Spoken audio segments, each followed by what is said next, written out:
My name is Emily. I am a 33-year-old housewife. It's been a year since we got married, but we still don't have any children. My husband, John, loves children, and from the beginning of our marriage, he was enthusiastic about having children as soon as possible. However, the storks never come. Losing patience, John suggested, maybe you should get checked out at the hospital once. So, I went to see an OB/GYN.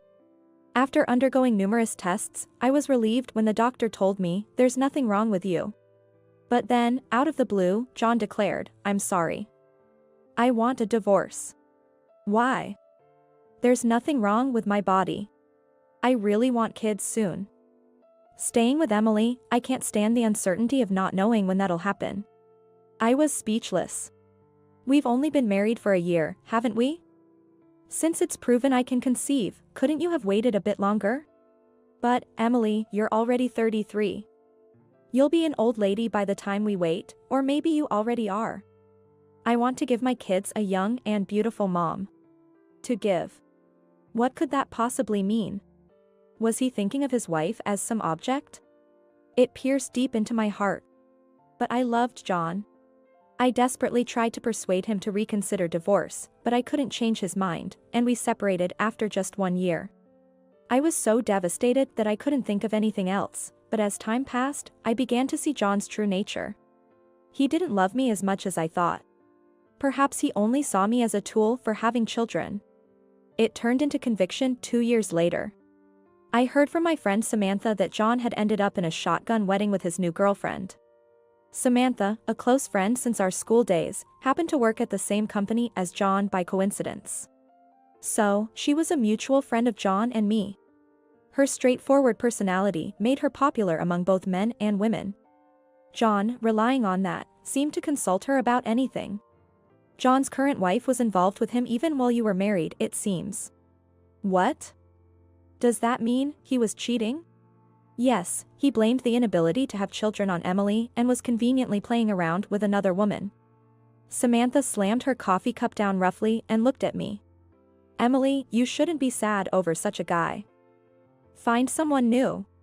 Encouraged by her, I finally managed to move on. And a year later, I too got remarried. After the divorce, I had been working part-time at a call center, where I met Michael, who was 2 years my senior, and we started dating. He proposed after we had been dating for 6 months. I'm so happy, but, still. Am I not good enough? It's not like that. I might have difficulty conceiving. What do you mean? After I explained in detail about my divorce from my ex-husband, Michael laughed it off, saying, Is that all? The doctor said there's nothing wrong with you, right?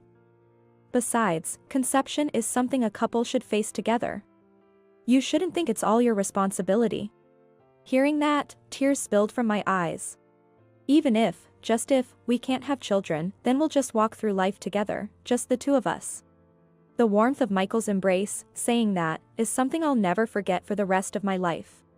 I was truly happy in my remarriage. Michael was good at housework and took care of himself in every way.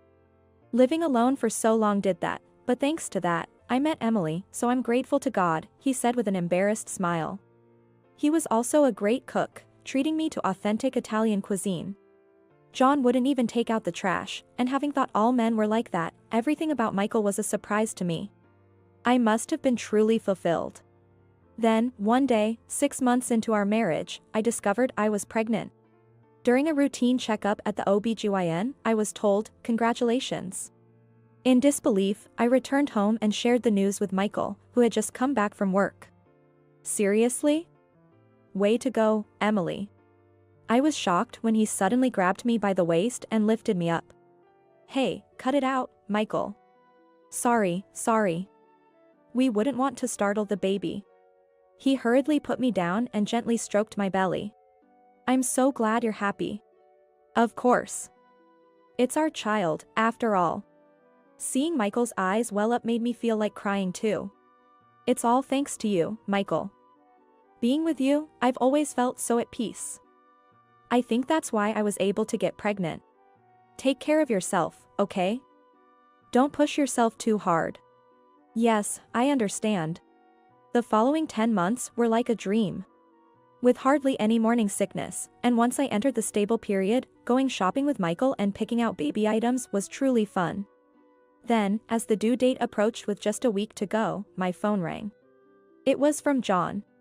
I hesitated but then pressed the call button. Hello? Hey, Emily? It's me. Long time no speak. I heard from Samantha that you're pregnant, is that true? Yes, it is. Why? I just thought, you couldn't get pregnant. I was at a loss for words at his remark at such a time. Maybe I should have been a bit more patient, John said, making a tasteless joke. I didn't need your patience. By the way, how's your new wife doing? Eh? Oh, come on, what are you talking about? He dodged the question.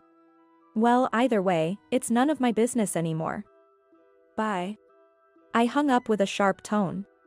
Wondering about the purpose of the call, I told Michael about it when he got back from work. It's not like we divorced out of hatred, but it's upsetting to get a call out of the blue like that. Maybe he had a fight with his current wife?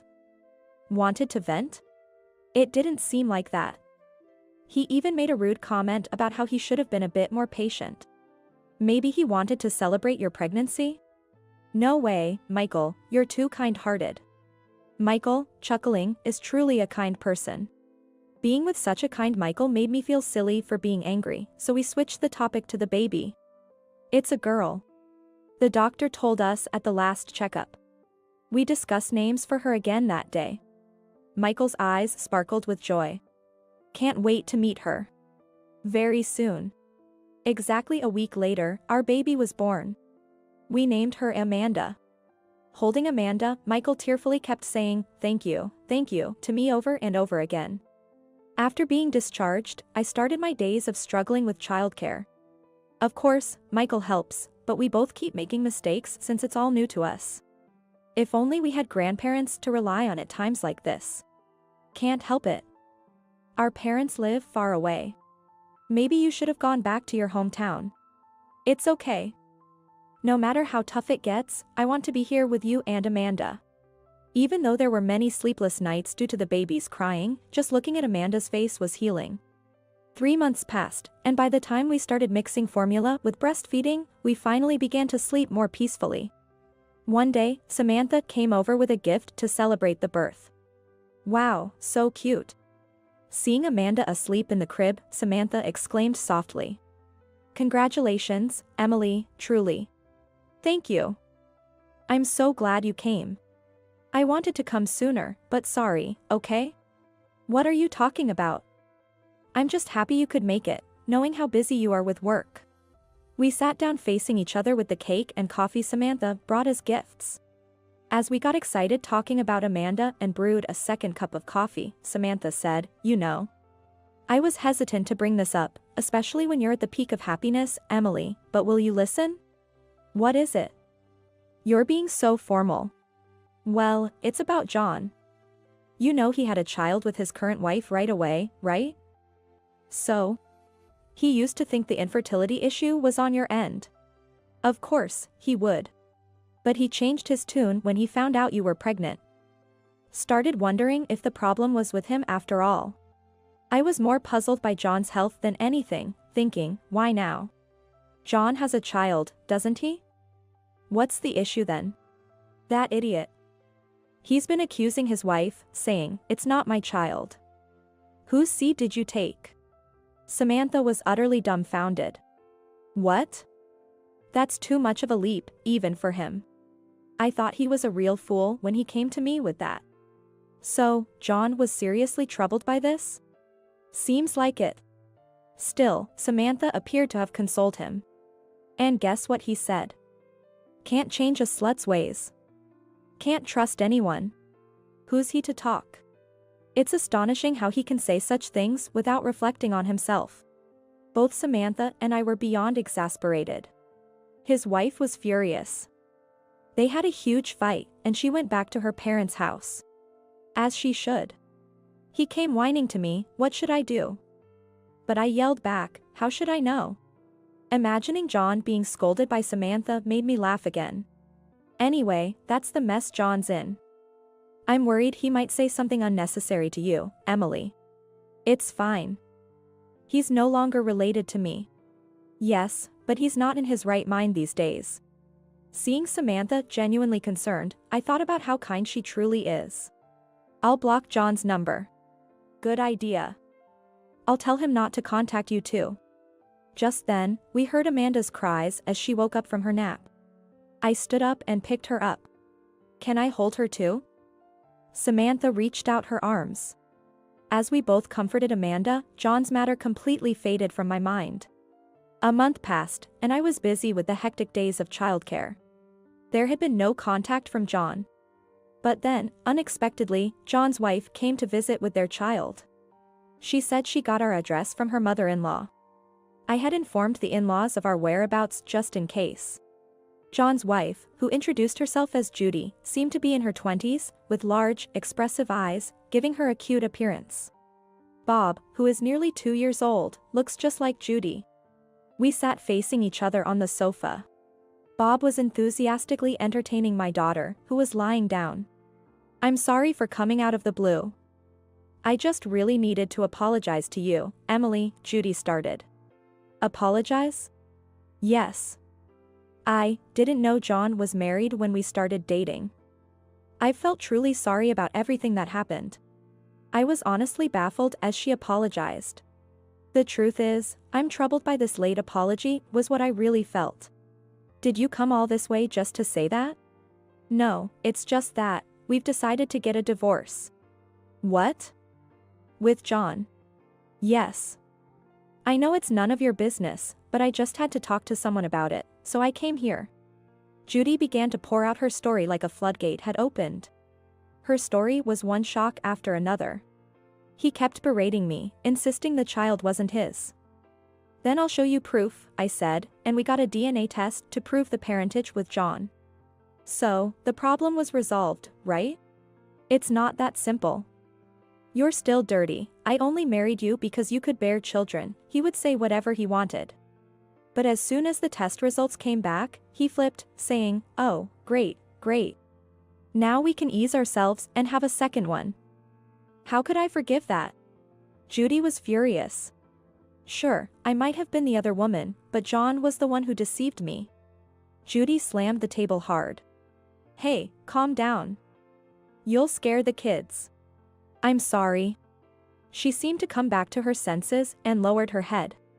So, you decided to get a divorce? Yes. He sees his wife as nothing more than a tool for making children. It doesn't matter to him who it is. I understood that feeling all too well. Because I felt the same. If you ask me if I hate the woman before me, maybe I do. But at least the children are innocent. Looking at the kids playing happily, I couldn't help but feel sorry for them. Fortunately, John's parents are on my side. They're so fed up with his stupidity that they've banned him from their home. His parents are good people. Right? How could such wonderful parents have such a scumbag for a son? We ended up laughing as we looked at each other. John's been lamenting about wanting custody, but of course, I won't give it to him. If he makes more trouble. His parents told me to hire a lawyer. So, what will you do now, Judy? I'll go back to my parents' house and look for a job. Good luck. Thank you. I thought you, Emily, of all people, would understand how I feel. And I was worried that idiot might start trouble with you again.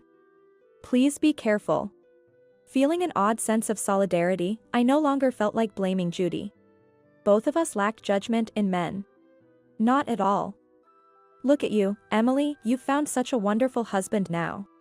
There's still plenty of hope for you, Judy. With a big smile, Judy left. We might never meet again, but I sincerely wished her happiness. I heard from Samantha about a month later that John and Judy's divorce was finalized. I've changed my phone, so I haven't heard from John. But it seems John is still telling people around him that the reason for our divorce was my fault. What a pathetic man. It would have been fine if you had just gotten pregnant sooner, he's still saying that. On the other end of the phone, Samantha was fuming with anger. I was so pissed off that I decided to give him a piece of my mind in front of everyone. What did you do? I decided to send him on secondment to a subsidiary. Samantha is John's boss. She, being highly capable, had climbed her way up to being the department head in John's division. Isn't that an abuse of power? A woman's enemy is the enemy of society. As I listened to Samantha laugh, I murmured, "Tough luck, John. There's nothing wrong with wanting children.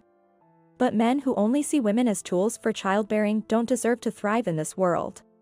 Pitiful John, strictly dealt with by both his wife and boss, seems to continue his misogyny unabated. Even in his demoted position, he's making advances on women and getting what he deserves. Fools never learn unless they face the consequences. Maybe I should ask the King of Hell to snip off that part of him.